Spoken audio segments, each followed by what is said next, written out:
Takjub ya. Terima kita kasih ya, loh melihat. Mas Hendra udah mampir di rumah idaman kita. Dan ini benar-benar sangat menginspirasi kita. Karena aku melihat banyak sekali di luar sana itu anak-anak yang terbuang gitu. Tapi Mas Hendra ternyata mau memeluk anak-anak ini untuk bisa dapat tempat teduh. Benar. Itu luar biasa banget deh. Tapi kan Bun, dan juga Mas Adam, Mbak Vena, Mas Ferry, kita kebayang ya bahwa tadi katanya biaya persalinan pun kan harus ditanggung Iya. sendiri. Belum lagi biaya untuk anak-anak ini. Mas Hendra, biayanya dari mana? Kok ngendi Mas biayanya Mas? Saya kebetulan salah satu agensi marketing properti Oh. dan saya punya banyak karyawan juga untuk ditempatkan di beberapa perumahan. Dan mereka handle bagian admin, bagian berkas, bagian data maupun ke bank. Kalau saya bagian marketnya, full up konsumen, akad kredit, itu bagian saya. Oh, jadi Mas Hendra sendiri memang punya penghasilan tetap, bekerja. Dan Tapi apa ya cukup ya? Apakah uang pribadi yang digunakan, Mas? Iya, kalau untuk digunakan emang uang pribadi. Karena kan kalau sistem yayasan saya ini kan dibilang anak yatim bukan. Sebenarnya korbannya itu bukan hanya percintaan, pelecehan seksual, pemerkosaan, dan banyak korban-korban lainnya yang mereka nggak berani speak up, paling rata-rata niat bunuh diri, aborsi maupun bayinya Itu ya benar-benar solusinya ditampung dibuang. gitu ya Mas? Iya, kita tampung. Dan di rumah? Kalau untuk ibu hamil itu di tempat saya sendiri, dan untuk anak-anak yang sudah lahir kita tempatkan khusus, yaitu di panti asuhan yang sudah kita Mohon kerjasama. maaf nih, saya mau tanya nih. Kalau biaya sendiri kan kalau orang anak semakin banyak yang ditampung kan biaya semakin besar. Nah, Kira-kira kalau untuk biaya anak itu kita kan ada yayasan namanya Amanah Asodikiah, itu daerah Rajek Tangerang. Untuk panti sendiri sih kita dari pembiayaan itu banyak donatur-donatur juga sebenarnya. Cuma kalau Alhamdulillah untuk lahiran, ibu-ibu hamil, USG dan lain-lain itu baru saya dana sendiri. Biaya pribadi dari Mas Hendra. Mas Hendra, Ya. kalau kita tarik ke belakang ya, sebenarnya apa niatan awalnya ketika Mas Hendra melakukan kegiatan ini? Ya, kebetulan dari dulu emang saya aktif di bagian sosial juga, sering ke panti, setiap ada rezeki 2,5%-nya saya taruh di panti. Nah, seiring waktu di panti itu ternyata banyak anak-anak yang hasil temuan, kayak di tong sampah, yang udah disemutin, ada juga yang di kali dan lain-lain. Itu banyak kasusnya. Bayi itu kan bertahan itu biasanya 2-3 hari. 3 hari tidak tertolong ASI itu rata-rata meninggal dunia. Nah, untuk itu akhirnya saya punya inisiatif, berarti mereka itu yang dibutuhkan itu sebenarnya menjembatani. Mereka kan nyangkanya ketika mereka hamil, bayi dibuang, si cowoknya juga aman, si wanitanya aman. Ternyata tidak. Setiap bayi yang dibuang, apalagi sampai meninggal dunia, itu tetap diselidiki oleh kepolisian, itu namanya penelantaran dan pembunuhan anak. Dan sekarang banyak kasus juga yang masuk penjara gara-gara hal itu. Berapa anak yang diasuh Mas Hendra? Kalau untuk di panti sih yang tetap itu sekitar 50 lebih. Masya Allah. Kalau untuk Masya Allah. kalau untuk di panti sendiri. Kalau untuk ibu hamil sih kan di rumah saya. Saat ini sih ada sekitar 8 ibu hamil, termasuk semalam yang baru melahirkan 1 orang di puskesmas Ntar daerah kita main Ciseeng. yang ke sana ya. Iya, insya Allah. Mbak Vena atau Mas Ferry mungkin mau menanyakan sesuatu sama Mas Hendra. Iya nih menarik ya, karena buat aku nih perbuatan yang mulia ya Mas Hendra. Mudah-mudahan kalau dari saya Mas Hendra panjang umur, Amin. selalu dalam lindungan Allah. Karena aku juga bisa ngerasain ya kalau kita bisa memuliakan anak-anak yang tidak berdosa itu, insya Allah nanti anak cucu kita pasti juga Allah yang melindungi. Karena itu Amin. kan Amin.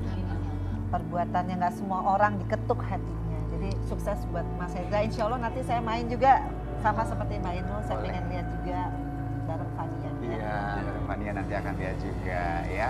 Mas Hendra, kalau tadi Mas Hendra bilang bahwa ketika sang ibu ini melahirkan, itu kan juga dalam pengawasan Mas Hendra juga ya, dirawat oleh Mas Hendra juga. Anak-anak ini lahir tanpa ada orang tua yang mengazani nih, ayahnya tidak ada di situ.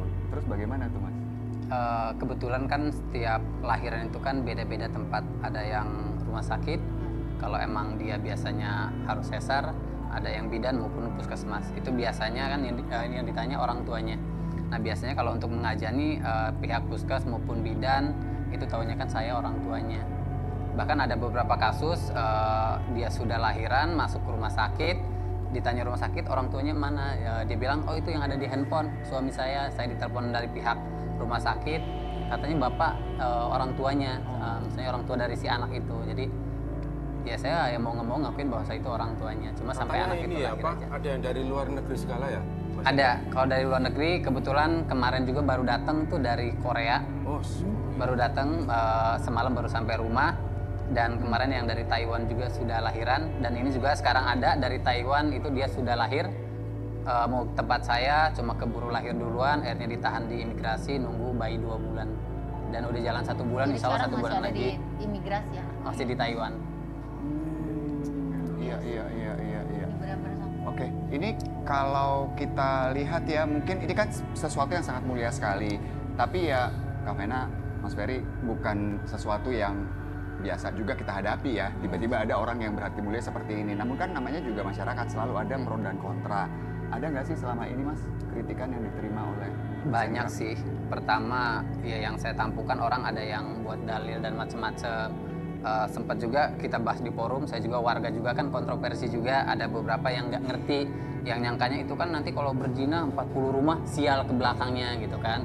Tapi ketika saya musyawarahkan di warga, mereka di tempat saya itu bukan berzina, bukan berbuat dosa. Justru mereka tempat saya itu untuk mengurangi dosa. Ketika mereka niat menggugurkan atau bayi itu solusi terakhirnya dibuang atau mereka sendiri yang bunuh diri, karena wanita hamil itu kan mereka pertama udah ditinggal kekasih, Iya.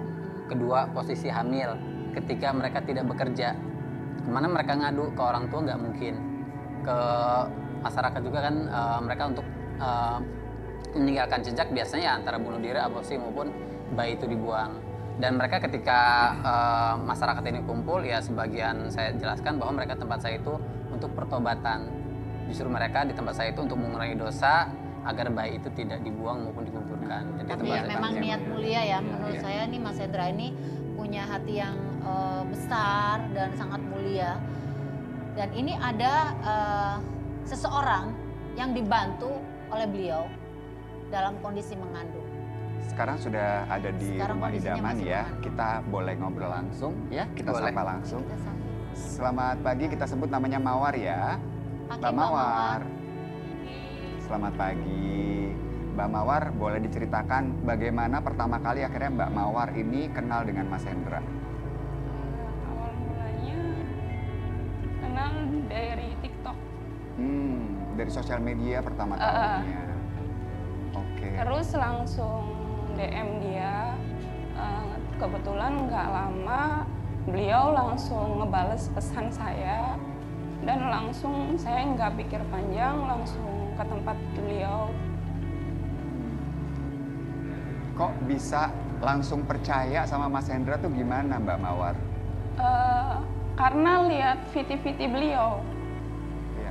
Terus Langsung yakin ya? Iya, langsung yakin kalau beliau bisa bantu saya gitu. Oke. Mohon maaf sekali kami harus menanyakan nih Mbak Mawar, sekarang ini kondisinya tuh sedang hamil berapa bulan? 26 minggu. 26. 26 minggu. Untuk alasannya kenapa kok kemudian mempercayakan kepada Mas Hendra tuh kenapa Mbak? Dulunya saya bekerja dari kampung ke Jakarta buat cari nafkah, nafkahin anak saya. Saya kerja sebagai ART. Kerja pun baru berapa bulan kerja. Dan kebetulan anak majikan saya pulang. Dari situ saya nggak tahu. Saya dikasih makanan sama dia. Habis itu nggak sadar, pas sadar-sadar dia udah di kamar saya.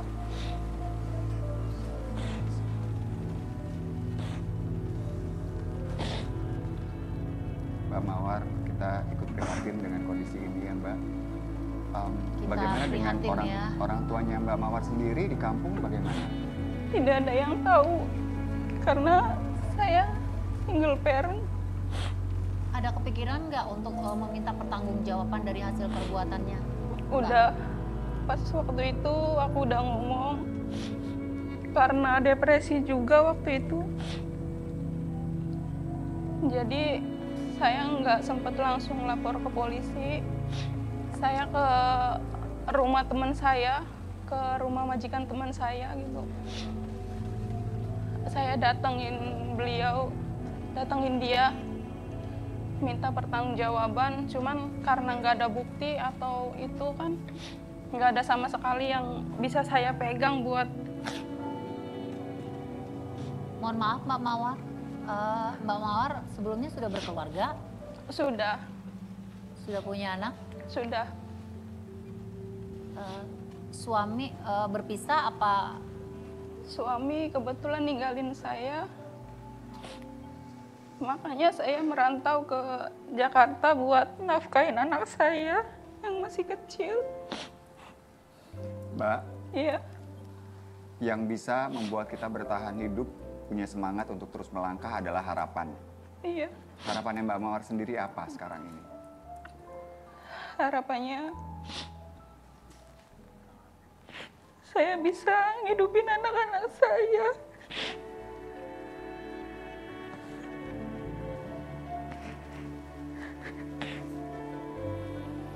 Semoga harapan Mbak Mawar benar-benar terwujud dan buat Mas Hendra yang sudah, kita jadi kesedih loh. Boleh nggak kalau mau ngasih saran, maksudnya tadi kan dengar pernyataan ya, maksudnya Mbak Mawar ini kan sudah Berkeluarga. atau belum sempat melapor ke pihak kepolisian. Tapi seperti tadi yang Mas Indra bilang, harapan itu kan selalu ada ya Mas. Jadi kalau memang boleh dan berkenan nanti didampingin sama Mas Indra juga, kalau memang masih mau melapor ke kepolisian, itu kan biasanya kan ada sekarang ada harus speak up dan ada tes DNA ya. Karena kalau memang belum cukup bukti, tes DNA itu akan menguatkan sekali. Gitu. Boleh ngasih jawaban? Iya. Jadi sebenarnya korban pemerkosaan bukan hanya ini ya. Banyak juga yang saya tanganin kasus pencabulan maupun pemerkosaan. Bahkan kemarin dari Lampung, dia itu masih usia 20 tahun. Dia dapat lowongan kerja dari Facebook. Dia ketemunya sih sama ibu-ibunya. Tapi sama ibu-ibunya dialihin ke pemuda itu. Akhirnya dia dibawa ke salah satu apartemen. Dia disekap 3 hari. Dia diperkosa, barang-barangnya diambil. Habis itu dia dibawa, ditaruh di pinggir jalan. Dan dia lapor polisi. Polisi bilang nggak ada bukti dan lain-lain. Dan sempat saya up juga di salah satu media sosial TikTok. Udah ada yang komen juga banyak korbannya. Cuma ya polisi katakan tidak ada bukti. Dan ketika saya ngobrol sama si ibu pun, udah pernah orang itu ditangkap. Cuma 1 hari katanya dilepaskan. Baik, jadi kita berharap tidak akan ada lagi kasus seperti ini ya, yang kita harapkan. Dan, Buat Mbak Mawar sehat selalu ya. Mbak Kita Mawar, doakan terima kasih ya Mbak Mawar. ya bisa mendapatkan semua yang terbaik dalam kehidupannya dan harapannya Mbak Mawar juga bisa Amin. tercapai. Mbak Mawar ya, semangat terus Mbak Mawar. Mas Hendra Kak. juga terima kasih sudah memberikan ceritanya di sini dan pemirsa, baik buruknya ya, apakah pro kontranya ini kita serahkan kepada pemirsa sendiri yang bisa mengambil nilai-nilainya. Jika memang baik silahkan untuk menjadikan inspirasi ya. Jika mungkin ada yang harus diperbaiki, boleh nanti kita diskusikan lagi bersama dengan Mas Hendra gitu ya Mas Hendra ya. Terima kasih buat banyak Mas Hendra. yang sudah mampir. Dan pemirsa tetap di Rumah Idaman.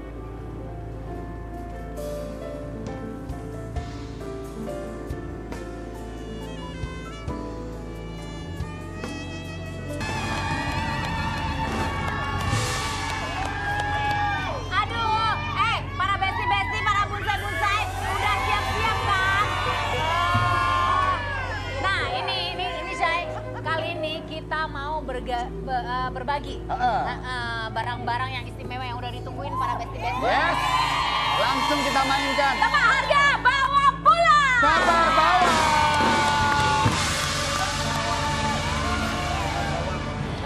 Oke, kita sebutin barangnya ya. Yang ini barangnya idaman para ibu-ibu semua. Lihat dong barang-barangnya. By the way, hadiah utamanya apa Bunda hari ini? Hadiah utamanya Ada kulkas. 1 unit kulkas. Oke. Oke, Bunda. kita jelasin ya. Ini tetap kita butuh 2 orang. Nah, siapa Bunda yang mau ikut? Kita pilih yang jogetnya paling heboh.